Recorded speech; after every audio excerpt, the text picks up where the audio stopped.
2 years ago, my daughter kicked me out of the house, giving me only $10 for the road and told me never to come back. After years of silence and lies, she suddenly called and asked to live in my new $900,000 house. But I knew it wasn't about family. It was about money. I decided to teach her a lesson once and for all. The phone's shrill ring cut through the evening silence like a blade. I set down my crystal tumbler and stared at the glowing screen. Ashley. After 2 years of nothing, she was calling. Rain drummed against the floor-to-ceiling windows of my Bellevue home office, city lights blurring into watercolor streaks across Lake Washington. I'd been reviewing my property portfolios when the interruption came. The mahogany desk reflected the soft glow of my banker's lamp, papers spread like battle plans across its polished surface. I let it ring twice more before answering. "Hello, Ashley, Daddy." Her voice carried that same manipulative sweetness I remembered, dripping with artificial warmth. "I've missed you so much. I wanted to invite you to family dinner this Saturday." My fingers found the edge of an old family photo tucked between investment documents. 3 smiling faces from another lifetime. I flipped it face down. Family dinner. The words tasted bitter. How thoughtful. We could catch up, maybe start fresh. Her voice cracked slightly, the practiced innocence wavering. "I know it's been complicated. I leaned back in my leather chair, feet settling on the desk. 2 years ago, you threw me out with $10. Quite the memory gap you have there." Silence stretched between us, broken only by the rain's steady percussion. I could hear her breathing change, shallow and quick. "I don't understand what wealth you're talking about, Daddy. I just thought, of course, you don't know." The lie was so transparent it was almost insulting. Everyone in our old circle knew about my success. Property records were public. My transformation from broken exile to millionaire hadn't exactly been subtle. "Tell me, what's the real reason for this sudden family reunion?" Her voice became smaller, more desperate. "Can't a daughter just want to see her father?" I picked up my tumbler, swirling the amber liquid, the weight of real crystal, the burn of aged whiskey. Luxuries that would have been fantasies 2 years ago. "Saturday evening, I assume at the old house." "Yes, 600. Mom's making that roast you used to love. Your mother," I paused, letting the words hang. "Still playing house with Grady, I presume." "They're married now," she said quietly. "Congratulations to the happy couple." My voice remained level, controlled, professional. "I'll be there, really." The relief in her voice was pathetic. "Oh, Daddy, that's wonderful. I said I'll be there." This should be educational for all of us. I ended the call without waiting for her response. The satisfying click of disconnection echoed in the sudden quiet. The city lights blurred through the rain-streaked glass as memories I'd buried began clawing their way back to the surface. I rose from my chair, joints protesting slightly. The whiskey burned as I drained the glass, then walked through my house like a man surveying conquered territory. Each room showcased transformation, from the Italian marble foyer to the gourmet kitchen with its professional-grade appliances. But Ashley's call had cracked something open. Memory fragments spilled through like water through a broken dam. The living room triggered at first. Soft leather sectional, cashmere throws, view of manicured gardens. So different from that summer afternoon in 2023 when I'd walked into our cramped Tacoma house and found my life dismantled. Suitcases by the front door, Lorna on the couch next to a man I'd never seen before. Tall, graying at the temples, wearing my spot like he owned it. "Grady's moving in," she'd announced without looking up from her phone. "You need to leave." No preamble, no explanation. 28 years of marriage ended with the casual tone she'd used to dismiss a telemarketer. I moved through my current kitchen, fingers trailing across granite countertops. The contrast was stark, then versus now. That day, dirty dishes had filled our old sink. Today, my kitchen was pristine, magazine-worthy. Ashley had emerged from her bedroom, overnight bag slung over her shoulder like she was heading to college, but her eyes held something I'd never seen before. Cold calculation. "You're a failure, Dad," she'd said, voice steady as a judge pronouncing sentence. "Mom's right. You don't belong here anymore." The $10 bill she'd pressed into my palm was still crisp, probably fresh from an ATM. For gas, she'd explained as if the gesture was generosity rather than insult. The memory followed me upstairs to my master bedroom. Silk curtains, king-sized bed with Egyptian cotton sheets, reading chair positioned perfectly to catch morning light from the lake. Everything chosen deliberately, expensively. The Motel 6 room had smelled of industrial disinfectant and broken dreams. Thin walls, thinner mattress, the constant hum of highway traffic just beyond cracked parking lot asphalt. I'd paid the weekly rate up front, cheaper that way, the desk clerk had explained, counting my crumpled bills twice, instant noodles for dinner, instant coffee for breakfast. The kind of existence I'd thought was permanently behind me after decades of steady work, careful saving, building what I'd believed was an unshakable foundation. On my nightstand sat a silver-framed photograph, the last family portrait before everything crumbled. Ashley at 26, still playing the devoted daughter role. Lorna with her perfect smile, already planning my disposal. And me, oblivious as a lamb approaching slaughter. Those first weeks had been the hardest. Construction cleanup jobs, restaurant, dishwashing, anything that paid cash and didn't require references. My hands had grown rough again, shoulders aching from labor. I hadn't done since my 20s. But somewhere in that industrial-scented room, between the shame and the anger, something else had taken root. Determination, the kind that grows best in darkness. I touched the photograph's cool surface. The family in the silver frame smiled back at me. Strangers from another life. Tomorrow would remind him exactly how far he'd traveled from that broken man with $10. Morning light streamed through my bedroom windows, turning Lake Washington into molten gold. 6:30 a.m. and I was already awake. Old habits from construction days, though now I woke to Italian espresso instead of instant coffee desperation. The kitchen welcomed me with the soft hum of expensive appliances. I ground fresh beans, the rich aroma filling the space like incense in a cathedral of my own making. While the machine worked its magic, I unfolded the Wall Street Journal and reviewed overnight market movements. Strange how routine could mask revolution. 2 years ago, I'd been scanning classified ads for day labor. Now, I was calculating dividend yields on a seven-figure Rura portfolio. August 2023, $15,000 from the divorce settlement, my share of what Lorna had deemed worthless assets. The condemned house in Beacon Hill had looked like urban decay made manifest. Broken windows, sagging porch, foundation issues that scared off every other buyer. But I'd seen potential where others saw problems.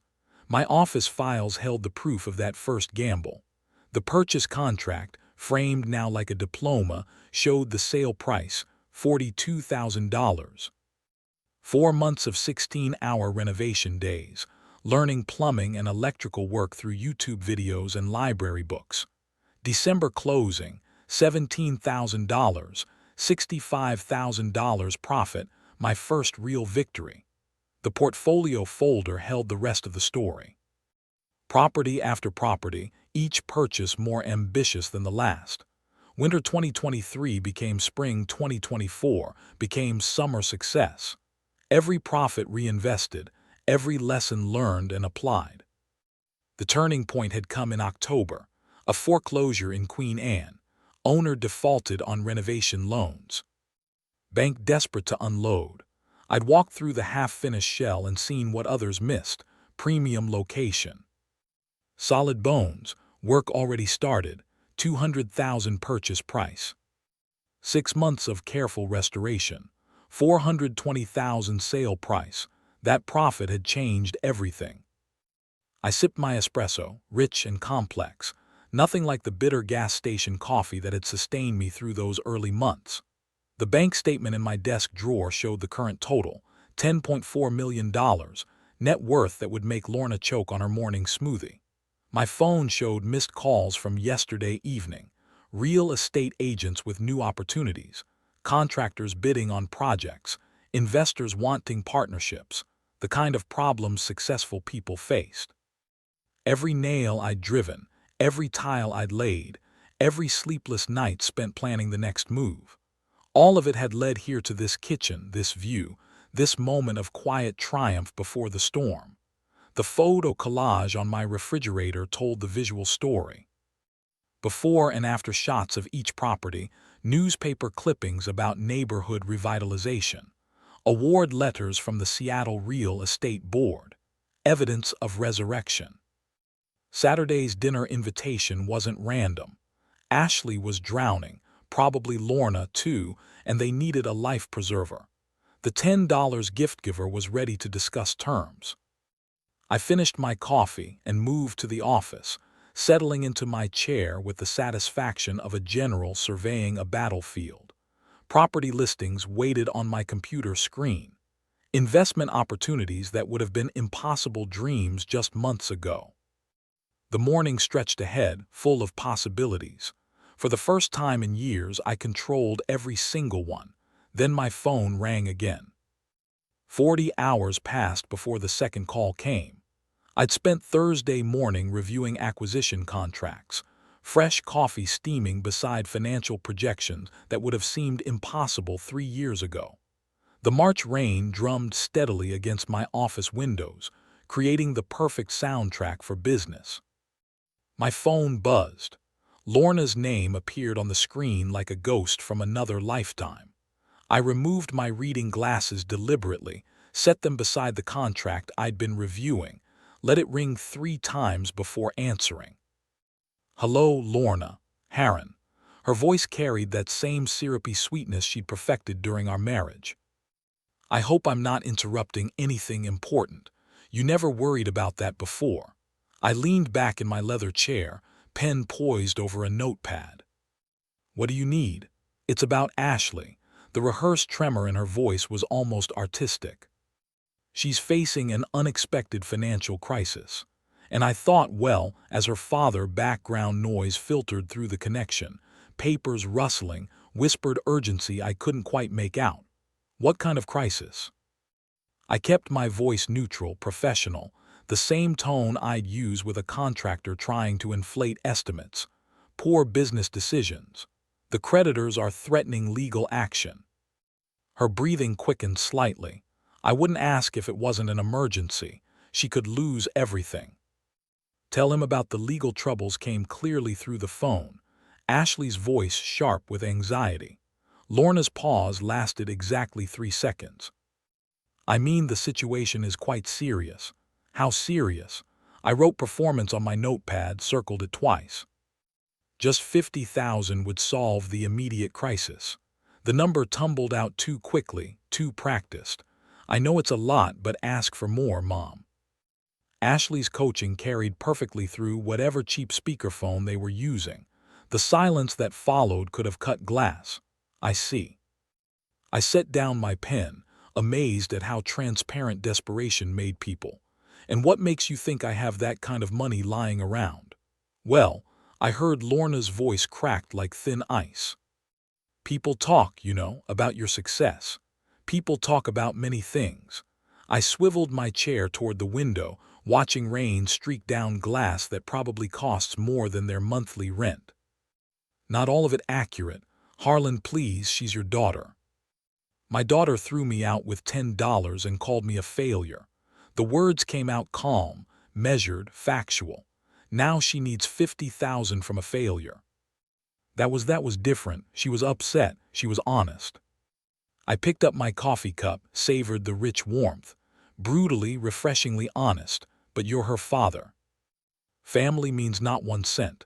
The finality in my voice surprised even me. Ever. "You can't be serious." I ended the call mid-sentence and set the phone aside. The rain continued its steady percussion against my windows, washing the city clean while leaving the important things untouched. Exactly what I'd expected, exactly what I'd hoped. I sat back in my chair for exactly 30 seconds, then reached for my personal cell phone. Time for a little test of my own. Friday morning brought crisp sunlight through my office windows, transforming Lake Washington into hammered silver. I'd spent the previous evening planning my approach, and now sat with fresh coffee phone recording app ready, prepared to confirm what I already suspected. The call to Ashley would settle everything. I practiced my defeated tone twice, then dialed her number. She answered on the second ring, voice bright with expectation. "Dad, I was hoping you'd call." "Ashley, sweetheart," I injected just enough tremor to sound authentic. "I have terrible news about my investments." "What kind of news?" Her eagerness dimmed noticeably. "The market took a terrible turn yesterday. I've lost almost everything." The lie came easier than expected. Property values collapsed. Leverage positions called in. "It's a disaster." Silence stretched between us like a chasm opening. "How much is everything?" She asked carefully. "I'm meeting with bankruptcy lawyers next week." I paused for effect, staring at my actual bank statement showing 8 figures. "The foreclosure notices start arriving Monday." Foreclosure notices. Her voice had gone flat, calculating. "But you said you were doing well." "I thought I was. Turns out I was over-leveraged, too confident." I allowed genuine sadness to creep in, not for lost money, but for what I was about to discover. "I'm so sorry this affects our Saturday plans."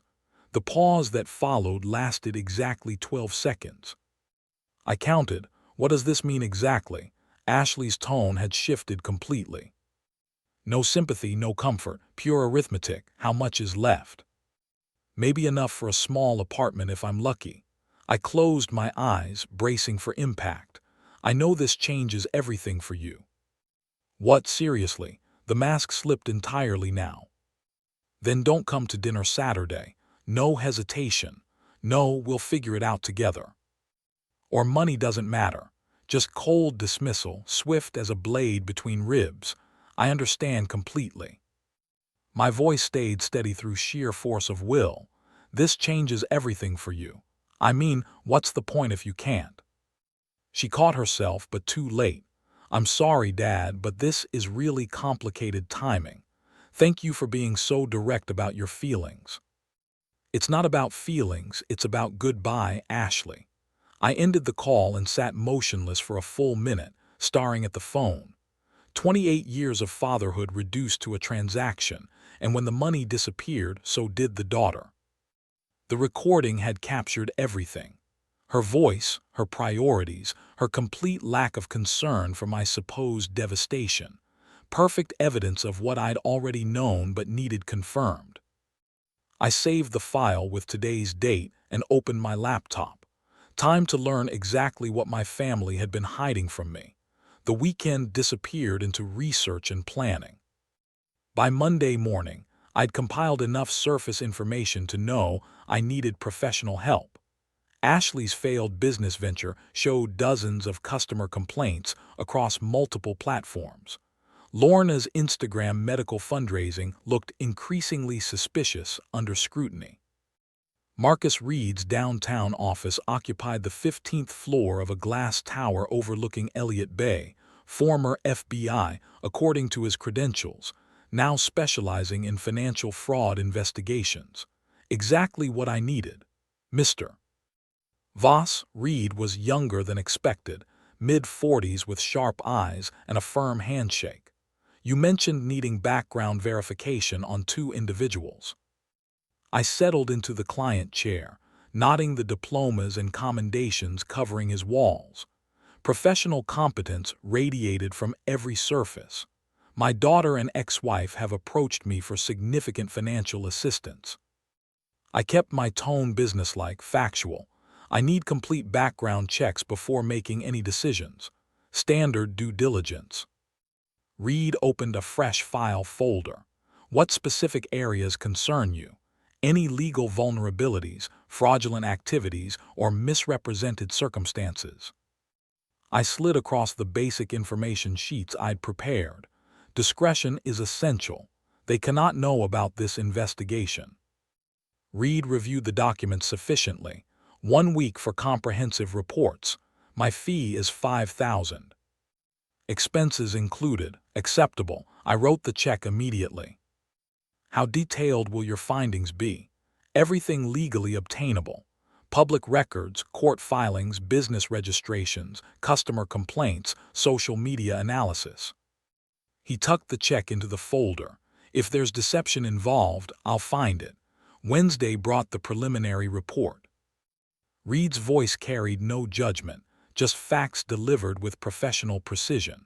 Your daughter operated an online store called Lux Living Essentials from January through October 2024. He slid documentation across his desk. She collected approximately $150,000 from customers and delivered virtually nothing. The evidence was damning. Screenshots of fake product listings, customer complaint compilations, payment records showing money collected but no fulfillment. Ashley had run a systematic fraud operation. Multiple customers are considering legal action. Reed continued, but they lack organization.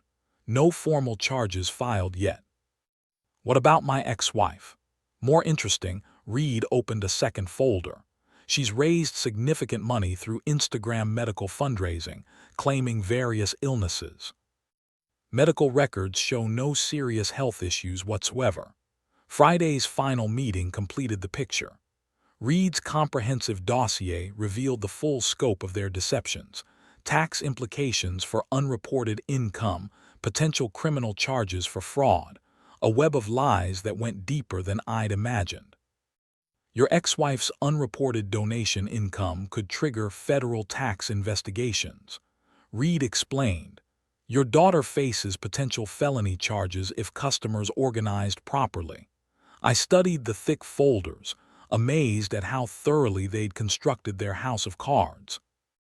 Both women living on borrowed time, borrowed money, borrowed credibility. Excellent work. I stood to leave, folders tucked securely under my arm. Send your final invoice to my business address. The drive home took exactly 23 minutes, time enough to process what I'd learned, to appreciate the scope of possibilities now available. They'd handed me every weapon I needed for perfect legal revenge. Back in my office, I spread the evidence across my mahogany desk, like battle plans, customer contact information, documentation of fraud, proof of tax evasion, everything necessary to orchestrate their complete downfall. He closed the thick folder and reached for his phone. Time to start making some very interesting phone calls to very frustrated people. Thursday evening brought the satisfying weight of complete information. Marcus Reed's files covered my mahogany desk like battle plans. Customer complaint lists, medical records, fraud documentation. 2 years of systematic deception laid bare in black and white. I arranged the evidence in neat stacks, savoring the irony. They'd built their house of cards so carefully, never imagining someone might document every lie, every theft, every manipulated tear shed for fake sympathy. Time for the performance of a lifetime. Ashley answered on the first ring, voice tight with barely contained anxiety. Dad, Ashley, sweetheart, I injected just enough excitement to sound authentic. You won't believe what happened. That emergency deal I mentioned came through. Wait, what emergency deal? I thought you lost everything. Market volatility, you know. One day you're down, the next you're up. I flipped through her fraud files while speaking, studying photographs of products that never existed. I not only recovered everything, but made an additional $3 million in the process. The silence that followed lasted exactly 8 seconds. I could practically hear the gears shifting in her head. Oh my goodness. Her voice transformed completely, desperation replaced by calculated sweetness. That's incredible. I'm so happy for you. I suppose that Saturday dinner invitation is back on the table. About Saturday, she paused, gathering her courage. I was hoping we could still have that family dinner. I've missed you so much, and I think it would be wonderful for us to reconnect as a family.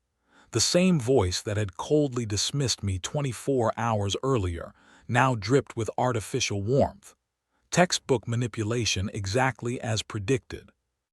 Of course, sweetheart, family comes first. I turned to Lorna's medical records, noting the complete absence of any serious illness. Though I have to ask, how are you doing financially? You seemed concerned about something earlier. Well, she drew out the word preparing her pitch. I hate to even mention this, but I've been having some business difficulties. Nothing serious, just cash flow problems. What kind of problems? Customer complaints mostly. Some people are claiming they never received their orders, but I'm sure it's just shipping delays. The lie came so naturally, I almost admired the skill. If you could spare just 200,000, it would solve everything. Give me time to sort out these misunderstandings. 200,000, quite specific for someone with mere cash flow problems. That's a considerable amount, I said thoughtfully. Let me think about how best to help my daughter. Really? You'd consider it. The relief in her voice was palpable. Dad, you have no idea how much this means to me. We'll discuss it properly on Saturday. I'll need to move some funds around, but family is family. Thank you. Thank you so much. I can't wait to see you. I ended the call and leaned back in my chair, studying the evidence spread before me. 150,000 stolen from customers. Dozens of people she'd cheated, ignored, dismissed as unimportant. Yet she'd asked me for 200,000 without hesitation. The daughter I'd raised had become a stranger capable of systematic fraud. The test call had confirmed my worst fears, while simultaneously providing perfect justification for what came next. He ended the call and reached for the business card Marcus Reed had included with the file. Time to introduce some very frustrated people to the concept of justice. Friday morning found me in Merritt Klein's downtown office. Complete evidence files spread across his conference table like pieces of a complex puzzle. Rain streaked the window's 40 floors above Elliott Bay, creating the perfect backdrop for planning legal warfare. This is solid evidence. Michael. Merritt reviewed the fraud documentation with professional detachment. She's clearly committed intentional fraud, not mere business incompetence. I'd known Merritt for 15 years, poker nights, holiday parties, the kind of friendship that survives divorce and career changes. He understood both my legal needs and emotional investment in this case. How quickly can we move once the papers are served? The timing you're requesting is aggressive, but entirely legal. He organized customer complaints into chronological order. Process server can be there at 7:30 tomorrow evening. That gives you time to arrive first. Perfect. I want her to understand that actions have consequences. Are you certain about this approach? Once we start, there's no going back. Merritt's concern was genuine, professional. Your daughter will face serious financial and possibly criminal consequences. She chose this path when she decided to steal from innocent people. The afternoon dissolved into systematic phone calls. Marcus Reed's contact list provided names, numbers, and loss amounts for 23 defrauded customers. Each conversation followed the same pattern. Initial skepticism, growing excitement, eager participation in collective legal action. Ren Sadto, a 34-year-old teacher from Tacoma, emerged as the natural spokesperson for the group. Her voice carried the controlled anger of someone who'd been professionally polite for too long. We've been trying to find her for months, she explained during our third conversation. $5,000 for a dining room set that never existed. I saved for 8 months for that furniture. You won't be alone anymore, I assured her. Professional legal representation, shared costs, maximum impact. You're serious about helping us. What's your connection to Ashley Boss? I'm a concerned citizen with access to her current location and substantial evidence of systematic fraud. By evening, Merritt's team had worked overtime preparing comprehensive lawsuit documentation.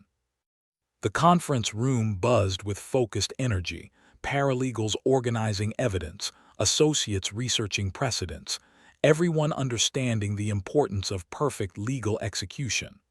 Process server confirmed for tomorrow evening, Merritt announced, reviewing the final timeline. Private residence, multiple witnesses present. This will be memorable. Saturday morning brought final coordination calls. David Chen, our process server, had 20 years' experience with difficult situations. His calm professionalism promised flawless execution. Family dinner setting means emotional witnesses, he explained. Perfect for psychological impact, assuming that's your goal. Psychological impact is exactly the goal. Service will be thorough, professional, and completely legal. She'll have no grounds for procedural appeals. The legal machinery was in motion. 23 victims would finally see justice, backed by ironclad evidence and proper representation. Ashley's house of cards would collapse in front of the family that had enabled her fraud through willful ignorance. I reviewed the coordinated attack timeline one final time. Legal papers for Ashley at 7:30. Maximum family impact. No escape routes. No legal technicalities. No mercy for systematic theft disguised as business failure. He left Merritt's office with legal justice in motion and reached for his phone again. Time to ensure Lorna faced her own reckoning through different channels. Saturday afternoon demanded precision timing. The legal assault on Ashley was locked and loaded, but Lorna required a different approach. Medical fraud deserved public exposure. Tax evasion warranted federal investigation. I arranged to meet Jessica Chen at a neutral downtown coffee shop. The Seattle Tribune's investigative reporter specialized in social media fraud. Perfect credentials for dismantling Instagram influencer scams. I have documented evidence of systematic fraud by a major Seattle area Instagram influencer. I began, sliding the manila envelope across the small table. Jessica's professional skepticism was immediate. Anonymous sources require exceptional verification. What kind of fraud? She's collected over $200,000 in donations for a fake medical condition. I watched her expression shift from doubt to sharp interest. The medical records prove she's never had the illness she's been claiming. She opened the envelope carefully, scanning Marcus Reed's documentation with practiced efficiency. Medical records, Instagram analytics, income estimates, everything needed for a devastating expose.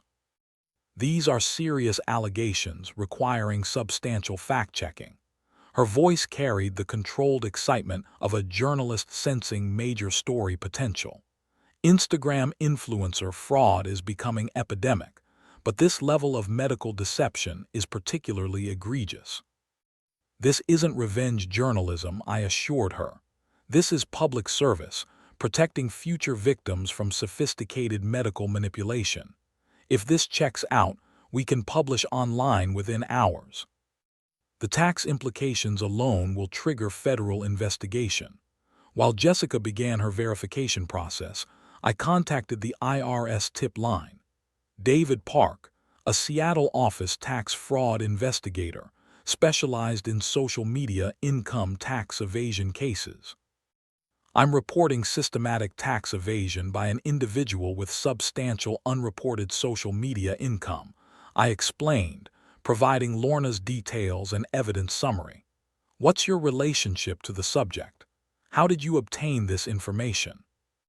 I'm a concerned citizen with access to publicly available information and legitimate financial records obtained through legal investigation. We'll need documented evidence of income sources and tax filing discrepancies. Can you provide specific dollar amounts and time periods? Complete documentation is being transmitted to your office today. Estimated unreported income exceeds $200,000 over 18 months. The coordination was flawless. Jessica would publish her expose online at 8:00, precisely during our family dinner. The IRS investigation would begin Monday morning with formal audit proceedings.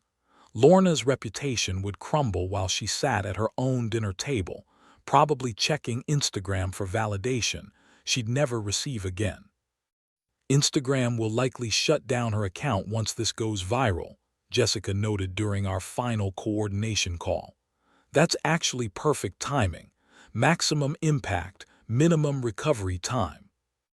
The tax investigation will take months, but the reputation damage is immediate and permanent. Justice comes in many forms. Sometimes social consequences are more effective than legal ones. By 5:30, both attacks were coordinated and ready. Legal papers for Ashley at 7:30. Media destruction for Lorna at 8:00. A perfect storm of consequences for 2 years of systematic deception and family betrayal.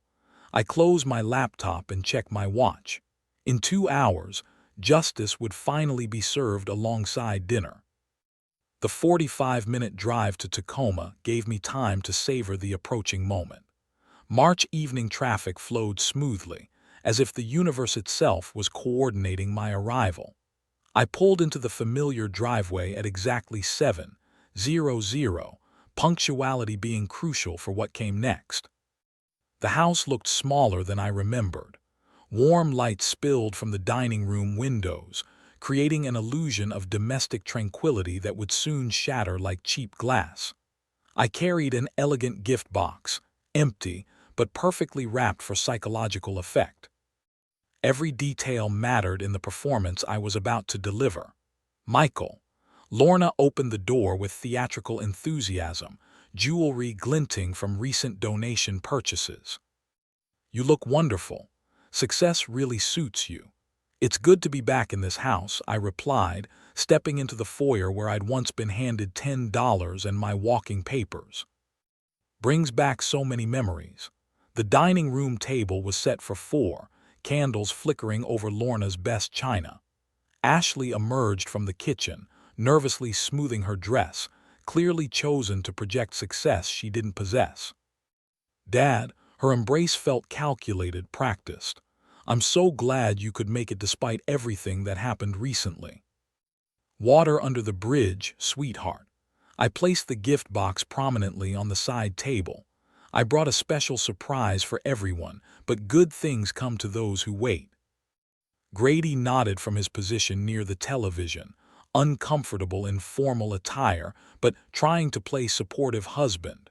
His discomfort was palpable. The man clearly sensed undercurrents he couldn't identify. Dinner conversation flowed with forced pleasantries. Lorna played gracious hostess while Ashley built confidence for her financial pitch. I checked my watch discreetly. 7:25. 5 minutes until the first surprise arrived. We were thinking. Ashley began right on schedule. "Since you've been so successful with investments, maybe we could discuss a family partnership." "Family is everything," Lorna added, reaching across to squeeze my hand. "We should always be there for each other." "Absolutely," I agreed, watching the second hand sweep towards 7:30. "Success suits you too, Ashley. You look like someone who's really figured things out." The irony was delicious. Here she sat, discussing investment opportunities while hiding from defrauded customers, planning to request money from the fathers she discarded like garbage. "It's not really a loan," Ashley continued, warming to her rehearsed pitch. "More like a partnership between father and daughter. 200,000 would solve some immediate cash flow issues and position us for amazing returns." 200,000, I repeated thoughtfully. "That's quite specific." The doorbell rang at precisely 7:30. Ashley froze mid-sentence, confusion flickering across her features. Were we expecting someone? "How unexpected," I said, barely containing my satisfaction. "What remarkable timing." She rose reluctantly, clearly annoyed by the interruption to her carefully planned presentation. Through the dining room doorway, I watched her open the front door to a professional man in a business suit. "Ashley Voss, I have legal documents for you from the King County Superior Court." The color drained from her face instantly. "What? There must be some mistake. You're being served with a class action lawsuit regarding fraudulent business practices and customer deception. Please sign here acknowledging receipt. This is ridiculous," Lorna called from the dining room. "We're having a family dinner here," but I could see Ashley's hands shaking as she fumbled with the legal papers, reality crashing through her carefully constructed facade like a wrecking ball through tissue paper. "Ma'am, this is regarding the Lux Living Essentials online store and multiple counts of intentional fraud." The process server's professional calm contrasted sharply with the chaos now erupting in what had been a peaceful family gathering. Ashley stumbled back toward the dining room, papers rustling in her trembling fingers. Lorna was already reaching for her phone, confident she could solve anything with the right connections. She had no idea her own reckoning was loading on her screen. "With your resources, Michael, we can hire the best lawyers in Seattle." Lorna's voice carried the confident authority of someone accustomed to manipulating her way out of problems. "This is just a misunderstanding that money can solve." I remained seated, watching the scene unfold with the satisfaction of a conductor directing a symphony. Ashley clutched the legal documents, her face pale as she began comprehending the scope of her troubles. "I know an attorney through Instagram who specializes in these situations," Lorna continued, already scrolling through her phone contacts. "A few strategic calls will clear everything up." "How many customers are listed here?" Ashley's voice cracked as she scanned the lawsuit details. $150,000. "I don't have that kind of money. We stick together as family," Lorna declared, still confident in her ability to orchestrate solutions. "That's what families do." She opened Instagram to contact her legal connections, but her expression shifted immediately from confidence to confusion. The screen was flooded with notifications, thousands of angry comments and messages appearing faster than she could process them. "What? Why are there thousands of comments calling me a fraud?" Her voice grew smaller with each word as she scrolled through the digital avalanche. Someone posted an article, "Local influencers fake illness exposed." I checked my watch. 8:05. Jessica Chen's article had published exactly on schedule. They have my medical records. Lorna's panic was building as she read her phone screen. "How is that possible? These people are saying I stole money from cancer patients." Grady moved closer, reading over her shoulder. "Lorna, what illness? What are these people talking about?" "It's lies. All lies." But her voice lacked conviction as she frantically tried to delete comments that appeared faster than she could remove them. "Michael, you have to help us. Use your money to make this go away. Make it go away." I finally spoke, my voice calm as a lake's surface. "Justice doesn't disappear because you're uncomfortable with it." Ashley looked up from her legal papers, finally grasping the coordination. "Dad, did you know about this?" I find it fascinating how quickly family loyalty appears when legal consequences arrive. I stood slowly, straightening my jacket. "The timing is remarkable, isn't it? First your legal troubles, now this article about your mother's medical fraud." "Medical fraud?" Grady's voice carried genuine shock as pieces fell into place. "Lorna, you've been lying about being sick." Her Instagram account was imploding in real time. Screenshots of the Seattle Tribune article spread across multiple platforms, amplifying the scandal exponentially. Comments ranged from disappointed followers demanding refunds to angry donors threatening legal action. "This is coordinated," Lorna whispered, the full scope of her destruction becoming clear. "Someone planned this." "I already gave you both my surprise," I said, moving toward the door as chaos reached its crescendo. "It's called accountability. You can't just leave us like this." Ashley's desperation was complete now. Both women realizing their last hope for salvation was walking away. We're family.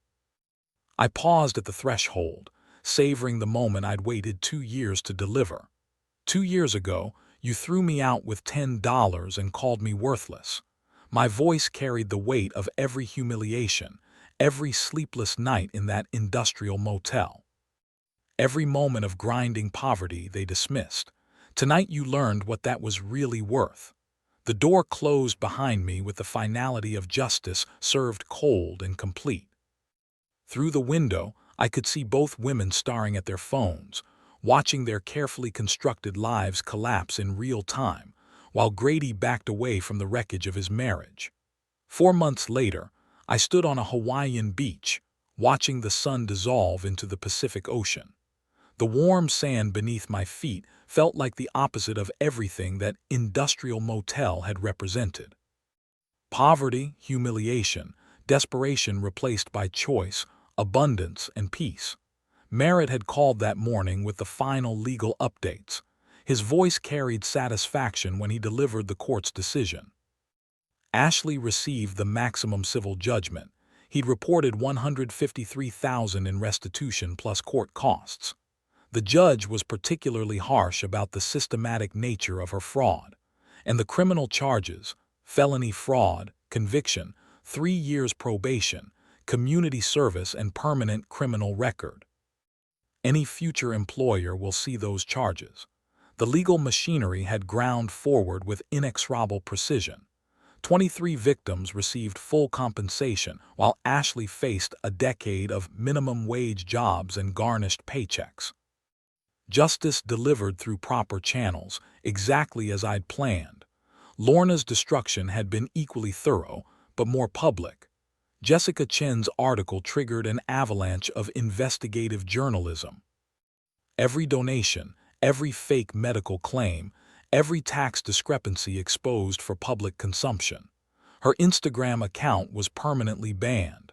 Her influencer career obliterated overnight. The IRS audit revealed $200,000 in unreported income. Penalties and back taxes consumed every asset she'd accumulated through deception. She now worked commercial cleaning jobs while living in a studio apartment, her glamorous lifestyle replaced by harsh economic reality. Grady had filed for divorce in May, protecting his business assets while distancing himself from his wife's criminal behavior. Even passive enablers faced consequences when fraud reached sufficient scale. My phone buzzed with a real estate alert. Another property opportunity in downtown Seattle, another chance to build legitimate wealth through actual skill rather than manipulation. I'd expanded my portfolio systematically, each success built on honest evaluation and hard work. "You seem so peaceful here," said Rebecca, the attorney I'd met during my Yellowstone trip last month. She was intelligent, successful, honest, everything my previous family relationships had lacked. "Like you've let go of something heavy." "I learned that some people earn their place in your life," I replied, watching waves erase footprints in the sand. "Others simply occupy space until you realize their true value." 3 years ago, I'd measured my worth by their approval. Now I understood that real value came from character, integrity, and the courage to demand justice when betrayed. The $10 they'd handed me wasn't an insult. It was accurate assessment of what they thought family loyalty was worth, but they had miscalculated everything else. The vacation rental behind us represented choice rather than necessity. The investment portfolio generated passive income that would compound for decades. The relationships I'd built were based on mutual respect rather than manipulation or need. Sometimes I wondered if Ashley had learned anything from her consequences. Court-ordered community service at a homeless shelter might teach her what real hardship looked like. Perhaps watching actual struggling families would provide perspective on the customers she defrauded. Lorna would probably never change. Narcissists rarely developed insight from consequences, but at least her ability to harm others was permanently diminished. Public exposure had destroyed her platform and credibility. The sun disappeared into the horizon, painting the sky in shades of gold and crimson. Tomorrow I'd fly home to Seattle, where new opportunities waited alongside the satisfaction of justice, achieved through patience and proper channels. 2 years ago, they'd left me with $10 and called me worthless. Today, I understood my true value had nothing to do with their opinions and everything to do with my character.